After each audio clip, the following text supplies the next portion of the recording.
नमस्कार दोस्तों, मेरा नाम विकास मुंड, मैं पाली एग्रीकल्चर सुपरवाइज़र में पोस्टेड हूँ। मैं आज आपको पढ़ाऊँगा TSS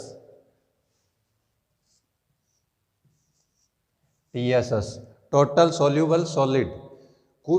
total soluble solid TSS एक प्रिजर्वेशन के अंदर जैम, जेली आदि के jam, jelly, ketchup, sauce, nectar आदि में घुलनशील सॉलिड पदार्थ होता है जिसे टीएसएस कहते हैं। टीएसएस में देखते हैं किस में टीएसएस कितना का होता है। पहले आता है रवेदार मुरब्बा।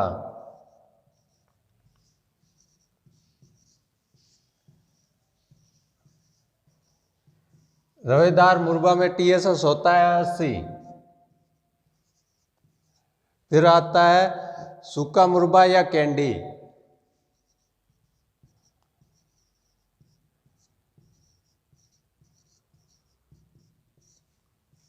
या कैंडी। कैंडी में होता है 75%। 75।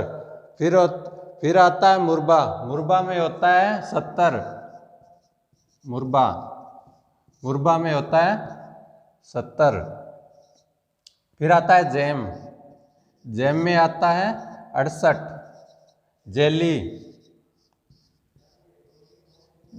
जेली में होता है 65। फिर आता है क्रश में होता है 55। क्रश के बाद आता है फल पानक या स्क्वैश। फल पानक या स्क्वैश में होता है 40। इसके बाद आता है इस स्क्वैश के बाद आता है कॉर्डियल या बार्ले वाटर। कॉर्डियल और बार्ले वाटर।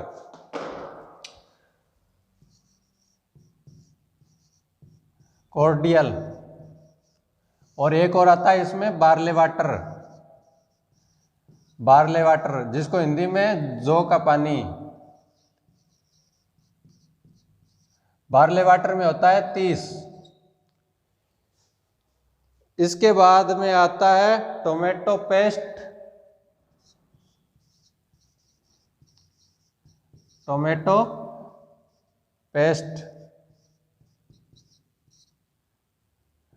पेस्ट में आता है 25 से 33।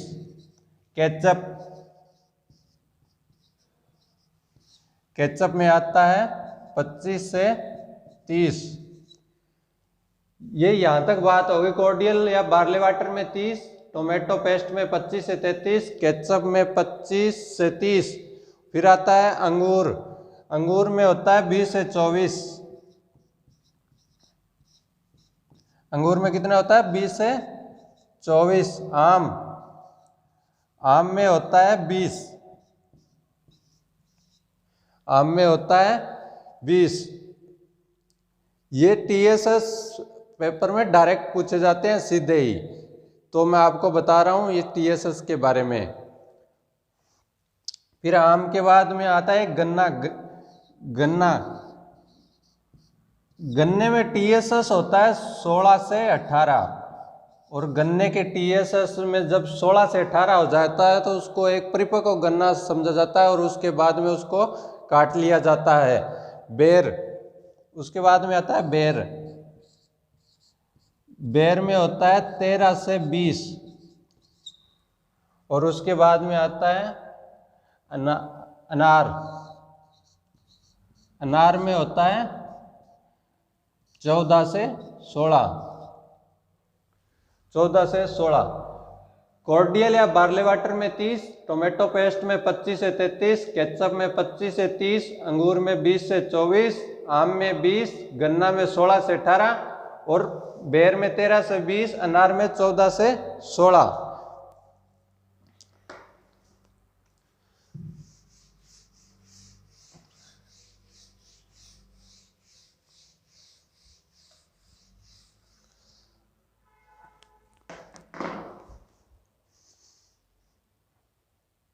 अब आता है खरबूजा। और एक आता है तरबूज।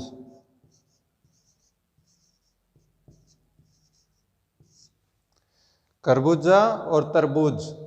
तरबूज में तो होता है 8 से 13 और खरबूजा में होता है 11 से 17। ये दोनों एक दूसरे के आसपास ही होते हैं। तरबूज और खरबूजा आपने खाया ही होगा। ये तरबूज थोड़ा ज़्यादा मीठा होता है, खरबूजा ज़्यादा मीठा होता है, सॉरी तरबूज कम मीठा होता है। तरबूज में पानी बहुत ज़्यादा होता है, तो तरबूज का TSS होता है 8 से 13 और खरबूजा का होता है 11 से 17। इसके बाद में आता है अपना सॉस। एक आता है इसके साथ नेक्टर। सॉस एवं नेक्टर में होता है 15। एक आता है RTS रेडी टू सर्व, जिसमें होता है 10। एक आता है टोमेटो सूप। टोमेटो सूप जिसमें होता है 7।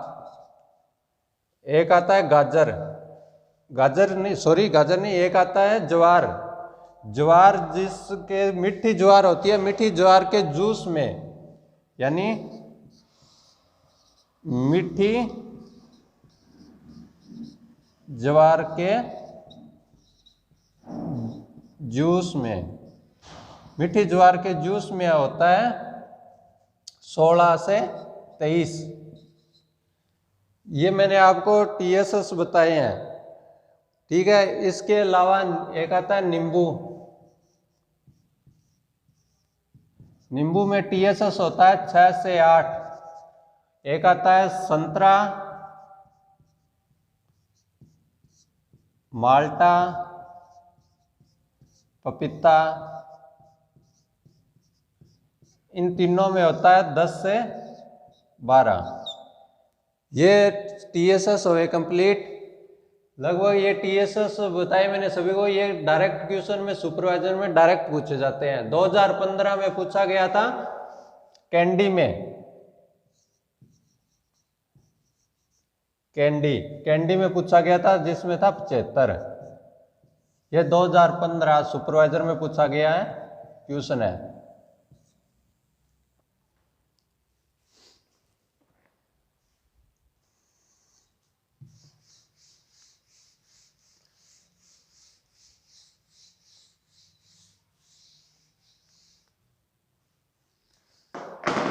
अब मैं आपसे बात करता हूं फलों की बीज रहित किस्म।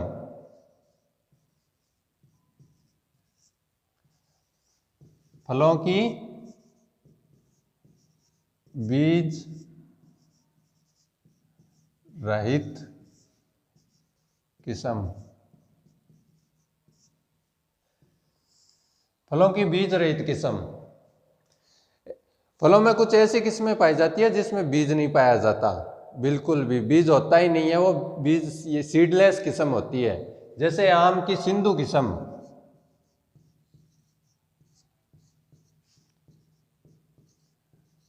आम की सिंधु किस्म है, वो सीडलेस की वैरायटी है, यानी बीज रहित किस्म है आम की सिंधु। इसके बाद आता है अमरूद। अमरूद में अर्का मर्दुला किस्म है, वो सीडलेस होती है। सॉरी,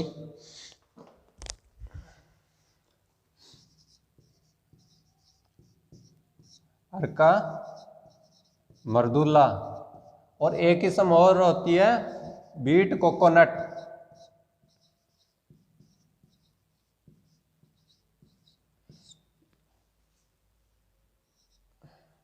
बीट कोकोनट किस्म भी अमरूद की होती है, वो सीडलेस किस्म होती है। इसके बाद आता है माल्टा। माल्टा की समोती किस्म बीज रहित किस्म होती है। माल्टा की समोती। नींबू। नींबू की चक्करदारा किस्म। चक्करदारा किस्म है, वो सीडलेस होती है। इसके अलावा ये नींबू की किस्म होती है चक्रधरा, माल्टा की सामोती, अमरूद की अर्का मर्दुला, बीट कोकोनट, आम की सिंधु और तरबूज की पुसा बेदाना।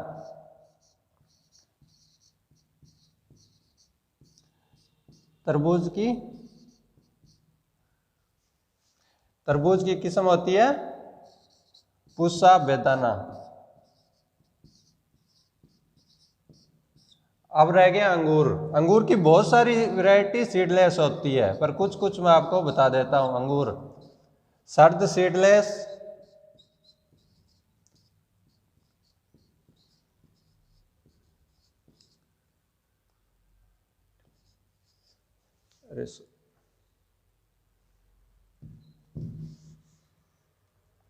सर्द सीडलेस। इसी तरह एक सर्द सीडलेस, पूसा सीडलेस। ये अंगूर की बहुत सारी किस्म होती है जो सीडलेस होती है। अंगूर की जिन किस्मों के पीछे सीडलेस लग जाए वो बीज रहित ही किस्म होगी। ये मेन आपको कुछ बीज रहित किस्म बताई है जो पेपर में डायरेक्ट पूछी जाती है, और आम की तो बहुत बार पूछी जाती है। खास करके ध्यान रखना, आम की किस्म को बहुत बार पूछा जाता है। पूसा बेदाना तरबूज की किस्म जो मैंने बताई है वो डॉक्टर खेरा द्वारा तैयार की गई है। इसके बाद मैं आपको बताता हूं नर्सरी के आकार।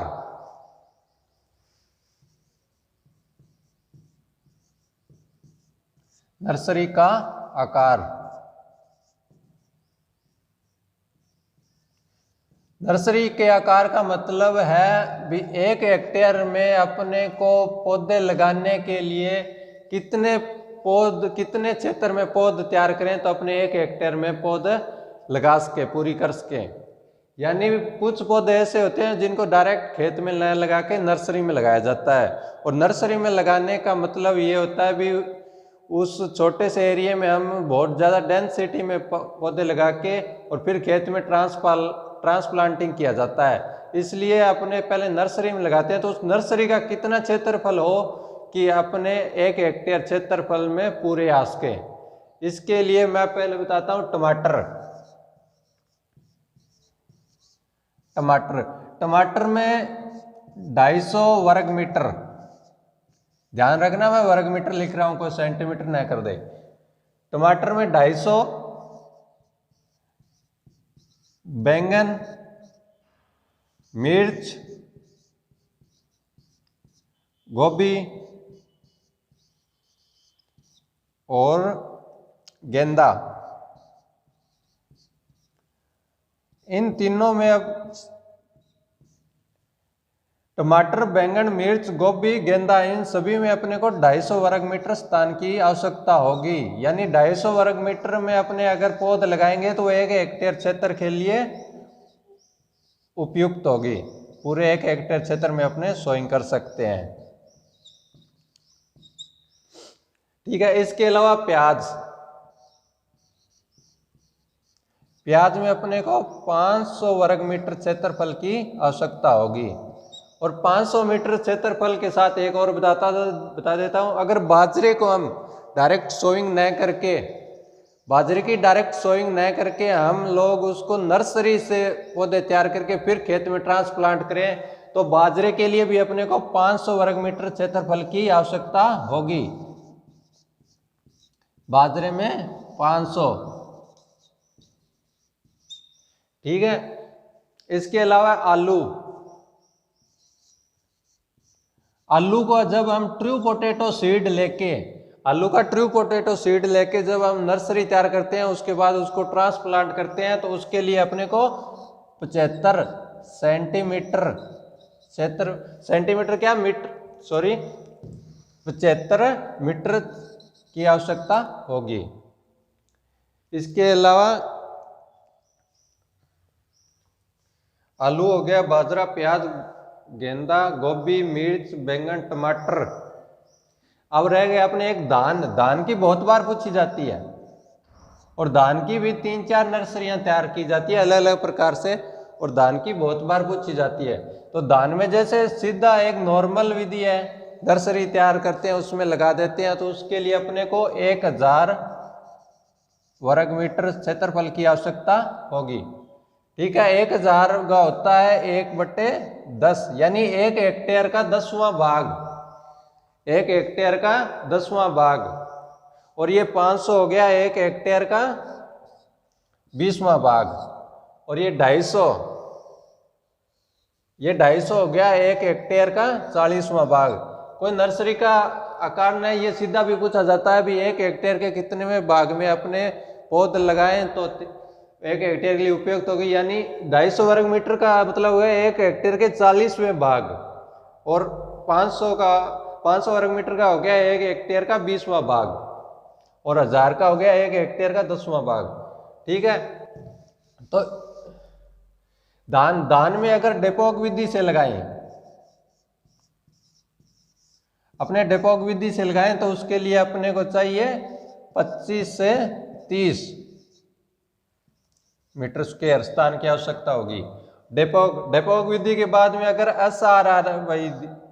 SRI विधि से अगर धान की पौध तैयार करते हैं तो उसमें 92 वर्ग मीटर स्थान की आवश्यकता होगी। ये है नर्सरी के मोटे मोटे आपको आइडिया बता दिया है, पेपर से डायरेक्ट क्वेश्चन यहीं से पूछे जाते हैं। ठीक है, इसके अलावा अपने सौंफ के लिए अपने को 100 वर्ग मीटर स्थान की आवश्यकता होगी। और एक और है इसमें गृहवाटिका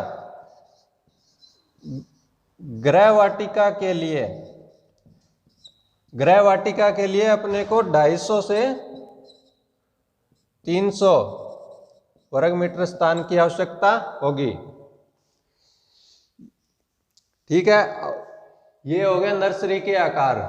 टमाटर में 250 वर्ग मीटर, टमाटर, बैंगन, मिर्च, गोभी में 250, गेंदा में भी 250, और प्याज और बाजरा में 500 वर्ग मीटर, आलू में 75 वर्ग मीटर। और आलू को ध्यान रखना ट्रू पोटैटो सीड के अंतर्गत हम 75 वर्ग मीटर स्थान लेंगे। धान में 1000 वर्ग मीटर। डेपोक विधि से जब धान की नर्सरी तैयार करते हैं तो 25 से 30, SRI विधि से करते हैं जब 92 वर्ग मीटर, सौंफ में 100 वर्ग मीटर, और गृहवाटिका के लिए 250 से 300 मीटर स्थान की आवश्यकता होगी।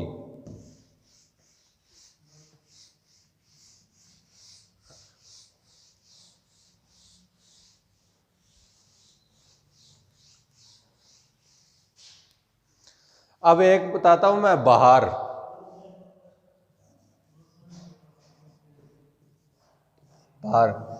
मुख्यतः अनार और अमरूद में आती है। बहार का मतलब होता है कि पुष्पन आना, बहार का मतलब होता है पुष्पन आना। अपने देखते हैं कि अनार और अमरूद में साल में 3 बार पुष्पन आते हैं, अनार और अमरूद में साल में 3 बार पुष्पन आते हैं। और इन पुष्पन को आना ही बहार कहते हैं। बहार साल में 3 बार आती है, तो एक को बोलते हैं अपने अम्बे बहार। बहार का नाम हो जाएगा यहाँ पे अम्बे बहार, मरग बहार और हस्त बहार। अम्बे बहार, मरग बहार और हस्त बहार। अम्बे बहार आती है फरवरी मार्च में। अम्बे बहार में यानी पुष्पन, अम्बे बहार में पुष्पन आता है फरवरी मार्च।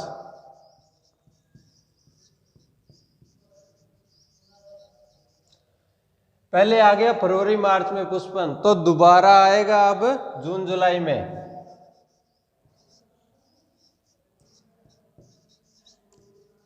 यानी मरग बहार में पुष्पन जून जुलाई में आएगा।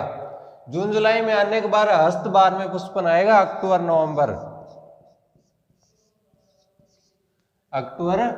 नवंबर में। यानी अम्बे बहार में पुष्पन आएगा फरवरी मार्च, मरग बहार में जून जुलाई और हस्त बहार में अक्टूबर नवंबर। अब जब इसमें पुष्पन आया है तो इसमें पुष्पन आ गया फरवरी मार्च में, तो वो फल यानी फलन फरवरी मार्च में पुष्पन आ गया, तो यार दोबारा जून जुलाई में फिर पुष्पन आ रहे हैं, तो मतलब फरवरी मार्च के पुष्पन और इसके पुष्पन आने से पहले फल भी तो बनने चाहिए। तो इसमें फलन का टाइम होगा, ये देखो जुलाई, जुलाई और अगस्त में, यानी अंबे बहार में फलन हो जाएगी जुलाई और अगस्त में। ठीक है, अब मरक बहार है, जून जुलाई में पुष्पन आगे फिर अक्टूबर नवंबर में पुष्पन आ रहे हैं, तो इसमें फलन होगा नवंबर दिसंबर में, नवंबर दिसंबर में फलन होगी। अब इसके अंदर अक्टूबर नवंबर में पुष्पन आ रखे हैं, फिर फरवरी मार्च में पुष्पन आएंगे, तो नवंबर दिसंबर से फलन, फिर मार्च अप्रैल में इसमें फलन हो जाएगा। मार्च अप्रैल में इसमें फलन हो जाएगा। अब मार्च अप्रैल में फलन हो गया, अपने तीनों फलन लेंगे तो उत्पादन कम होगा, गुणवत्ता भी कम होगी। इसके लिए अपने क्या करते हैं, एक या दो, ज़्यादातर किसान एक ही फलन लेते हैं, जिससे उसकी गुणवत्ता भी अच्छी होगी और फलन में उत्पादन भी अच्छा होगा। इसके लिए अपने को क्या करना पड़ेगा, इसके लिए अपने को बाहर उपचार करना पड़ेगा। बाहर उपचार करने का मतलब है अभी जो फूल आए या तो वो उनको रोकना है, अगर रोक नहीं पाते हैं तो उनको फूलों को नीचे गिराना है, यानी उनसे फलन नहीं लेना। फलन नहीं लेना, बाहर उपचार। बाहर उपचार, मैं बाहर उपचार का आपको टाइम बता रहा हूं। बाहर उपचार अपने कब करेंगे, जब पुष्पन आ रहा है उससे पहले ही करेंगे। ज्यादा पुष्पन आने से पहले करेंगे तो अपने को बाद में इतनी मेहनत नहीं करनी पड़ेगी बाहर उपचार करने के लिए। पुष्पन आने से पहले करेंगे तो वो करेंगे अपने दिसंबर जनवरी में, दिसंबर और जनवरी में, मतलब फरवरी और मार्च में जब पुष्पन होगा ना, उससे 2 महीने पहले उपचार करेंगे अपने। 2 महीने पहले उपचार करेंगे तो वो दिसंबर जनवरी में अपने को उपचार करनी पड़ेगी। उपचार के लिए अपने यूरिया के 10% का भी घोल का छिड़काव करते हैं। पौधों के आसपास अपने गड्ढे खोदते हैं, यानी जड़ निकाल के भी छोड़ सकते हैं। वो बहुत सारी विधियां जिसकी आगे बात करेंगे। बाहर उपचार का मतलब टाइम हो गया दिसंबर और जनवरी में। और जब जून जुलाई में अपने फूलन आ रहे हैं तो उसका बाहर उपचार करेंगे अपने अप्रैल के तीसरे वीक में, अप्रैल के तीसरे वीक में। यानी जब जून जुलाई में फलन हो रहा है तो अप्रैल के तीसरे महीने अपने उसका बाहर उपचार करेंगे। और हस्तबार में अक्टूबर नवंबर में जब फलन होता है तो उसका उपचार करते हैं अगस्त सितंबर में, अगस्त और सितंबर में उसका बाहर उपचार करते हैं। यानी मरक बार में जून जुलाई में तो फलन होता है, नवंबर दिसंबर में, जून जुलाई में पुष्पन होता है, नवंबर दिसंबर में फलन होता है, और अप्रैल के 3rd वीक में बाहर उपचार करते हैं। बाहर उपचार हमेशा ही फूल आने से 2 महीने पहले किया जाता है। ठीक है, अब उत्पादन।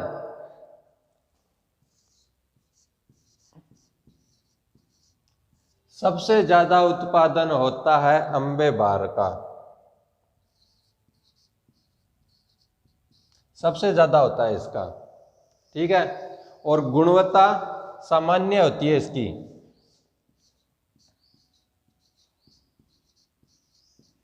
गुणवत्ता सामान्य है क्योंकि इसका उत्पादन बहुत ज्यादा होता है। ठीक है, और उत्पादन है इसका सबसे ज्यादा दक्षिणी भारत में। अंबे बहार को अपने सबसे ज्यादा दक्षिणी भारत में लिया जाता है। अंबे बहार को सबसे ज्यादा दक्षिणी भारत में लिया जाता है, जिसकी गुणवत्ता सामान्य होती है। मरक बहार को अपने सबसे ज्यादा राजस्थान में यूज लेंगे, शुष्क क्षेत्र में, राजस्थान में शुष्क क्षेत्रों में, शुष्क क्षेत्रों में मरक बहार में राजस्थान में क्यों यूज लेंगे, क्योंकि पानी की तो वैसे ही कमी होती है और जून जुलाई में वैसे वर्षा होती है, तो उस टाइम में अपने फलन लेंगे तो उत्पादन अच्छा होगा। इसलिए राजस्थान में हमेशा मरक बहार ली जाती है। ये पेपर में डायरेक्ट क्वेश्चन पूछा जाता है, बहुत बार पूछा जाता है। और इसकी गुणवत्ता सबसे कम होती है, गुणवत्ता सबसे कम। और इसके बाद आती है हस्तबहार। हस्तबहार है वो सबसे ज्यादा जोधपुर के किसानों से ली जाती है।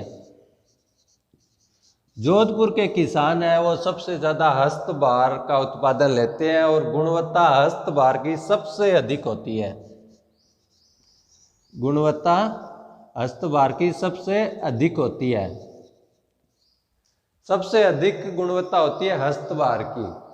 और ये क्वेश्चन मरग बार, राजस्थान में कौन सी बार ली जाती है? मरग बार। ये क्वेश्चन बहुत बार पूछा जाता है और पेपर में डायरेक्ट पूछा जाता है। ठीक है दोस्तों, आज के लिए अपना लेक्चर को अपने यही समाप्त करते हैं। Thank you.